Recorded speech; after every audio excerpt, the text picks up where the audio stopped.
حضرت ابن عمر رضی اللہ عنہ فرماتے ہیں حضرت عائشہ رضی اللہ عنہ سونے یا چاندی کے کنگن پہنی ہے، کیا پہنی ہو؟ یا رسول اللہ آپ کو خوش کرنے کے لیے پہنی ہو۔ بیوی زیورات جو پہنتی ہے وہ شوہر کی خاطر، شوہر کو دکھانے کی خاطر۔ آج کل کی بیویاں جو زیورات پہنتی ہیں وہ شوہر کی خاطر نہیں، وہ فیشن کی خاطر، وہ تقریبات میں جانے کی خاطر۔ جب کہیں دعوت میں جانا ہے بن سور کے تیار ہو جائیں گی۔ اب شوہر کبھی بولے تھوڑا اچھا بن سور کے پہن کے دکھو، تو بعض بیویاں زبان سے تو نہیں بولتی لیکن اپنی حالت سے بول دیتی ہیں فلاں دن شادی ہے تب سور جاؤں گی تب دیکھ لو تم بھی، سب کے ساتھ لائن میں کھڑے ہو کے دیکھ لو میرے کو، کیونکہ فیشنوں میں پہن کے جانا دوسروں کو دکھانے کی خاطر ہے۔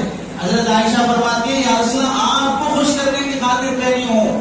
اللہ کے نبی علیہ السلام نے پوچھا زکات دیتی ہو اس کی؟ یہاں غور کرو، اللہ کے نبی شوہر اپنی بیوی حضرت عائشہ رضی اللہ عنہ سے پوچھ رہے ہیں تم زکات دیتی ہو اس کی؟ آج کل کی بیویوں کو اعتراض ہوتا ہے کہ ہم کہاں سے زکات دیں، ہمارے شوہر دے رہا۔ اللہ کے رسول پوچھ رہے ہیں تم زکات دیتی ہو اس کی؟ تو اللہ کے نبی علیہ السلام سے حضرت عائشہ نے فرمایا رسول اللہ نہیں دے رہی ہوں، تو اللہ کے نبی نے فرمایا جہنم کی آگ میں لے جانے کے لیے کافی ہے۔ بیویوں کی ذمہ داری اپنی ماں کی زکات ادا کرنا، پیسہ نہیں ہے، شوہر ان کے ساتھ احسان کرے، ان کی ماں کی زکات ادا کرے۔